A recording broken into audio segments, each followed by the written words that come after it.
حق بات وہ ہوتی ہے جو دلائل کے ساتھ ہو، کیونکہ بغیر دلائل کے تو کچھ بھی نہیں ہوتا۔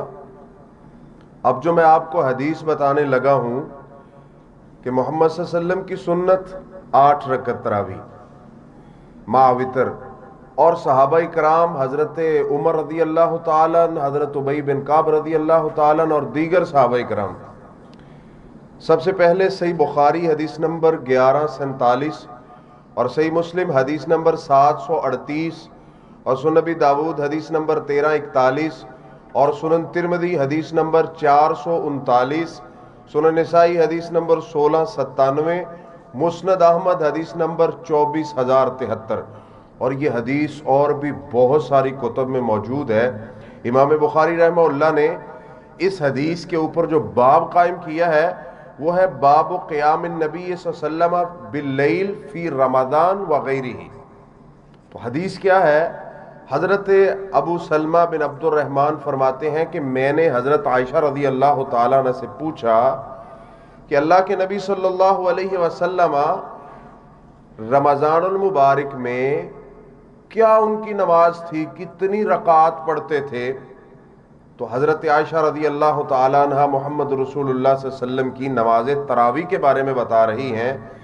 فقالت ما کان رسول اللہ صلی اللہ علیہ وسلم یزید فی رمضان ولا فی غیرہ علی 11 رکعہ، کہ اللہ کے نبی صلی اللہ علیہ وسلم رمضان ہو یا غیر رمضان ہو آپ نے 11 رکعتیں پڑھی ہیں، یعنی رمضان میں بھی اور رمضان کے علاوہ بھی۔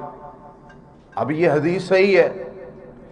جو لوگ شور ڈال رہے ہیں پوری دنیا میں کہ 20 رکعت ہیں 20 رکعت ہے، یہی سنت ہے، یہی، کیا ان کو یہ حدیث نظر نہیں آتی کہ جن کی سند صحیح ہے اور محمد رسول اللہ صلی اللہ علیہ وسلم کا یہ عمل ہے؟ اور اس حدیث کو موضوع اور من گھڑت جو منکر حدیث ہے 20 رکعت والی، اس کے مقابلے میں علامہ عینی حنفی نے عمدۃ القاری میں اور علامہ ذیلی حنفی نے نصب الرائے پڑھیں، کھولیں، اس حدیث کو ان کے خلاف انہوں نے نقل کیا ہے۔ اس کا مطلب ہے کہ 20 رکعت والی جو حدیث موضوع پیش کی جاتی ہیں ان کی کوئی حیثیت نہیں ہے صحیح حدیث کے مقابلے میں۔ اور صحیح ابن خزیمہ حدیث نمبر 1070 اور صحیح ابن حبان حدیث نمبر 2409، یہ حدیث مسند ابی یعلا میں بھی ہے، اس کی سند ضعیف نہیں ہے، اس کے تمام راوی ثقہ ہیں۔ سنیے محمد رسول اللہ صلی اللہ علیہ وسلم نے صحابہ کرام کو جو رمضان المبارک میں نماز تراویح پڑھائی تھی کتنی رکعات تھی۔ ان جابر بن عبداللہ رضی اللہ تعالی عنہ قال صلی بنا رسول اللہ صلی اللہ علیہ وسلم فی شہر رمضان 8 رکعات۔ جابر بن عبداللہ فرماتے ہیں کہ محمد رسول اللہ صلی اللہ علیہ وسلم نے جو رمضان میں ہمیں رات کو نماز تراویح پڑھائی وہ 8 رکعات تھی۔ کتنی واضح بات ہے، اس میں تو کوئی شک نہیں ہے۔ اور یہ حدیث کتنی زبردست دلیل ہے۔ اب آگے بڑھیے، کچھ صحیح حدیث کا انکار کرنے والے وہ حضرت عمر رضی اللہ تعالیٰ عنہ کے بارے میں شور ڈالتے ہیں کہ ان سے 20 رکعت ثابت ہیں۔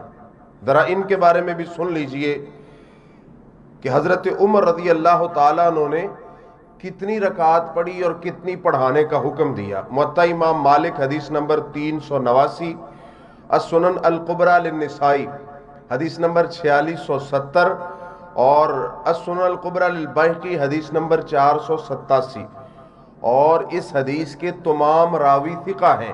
بلکہ امام بخاری رحمہ اللہ نے اسی سند سے حدیث کتاب الحج صحیح بخاری کے اندر بیان کی ہے، اور امام ترمذی رحمہ اللہ نے اس حدیث کو صحیح کہا، اور کوئی بھی ایسا محدث نہیں ہے کہ جس نے اس حدیث کو، اس کی سند کو ضعیف کہا ہو۔ اب حضرت عمر رضی اللہ تعالیٰ عنہ سے کتنی رکعات ثابت ہیں، غور سے سنیں۔ امارا عمر بن الخطاب رضی اللہ تعالی عنہ ابی بن کعب و تمیما الداری رضی اللہ تعالی عنہما ان یقوما للناس ب11 رکعہ۔ حضرت عمر رضی اللہ تعالی عنہ نے اپنے دور میں، دور خلافت میں، حضرت ابی بن قعب اور حضرت تمیم داری رضی اللہ تعالیٰ عنہ کو یہ حکم فرمایا تھا کہ وہ لوگوں کو 11 رکعت پڑھائیں۔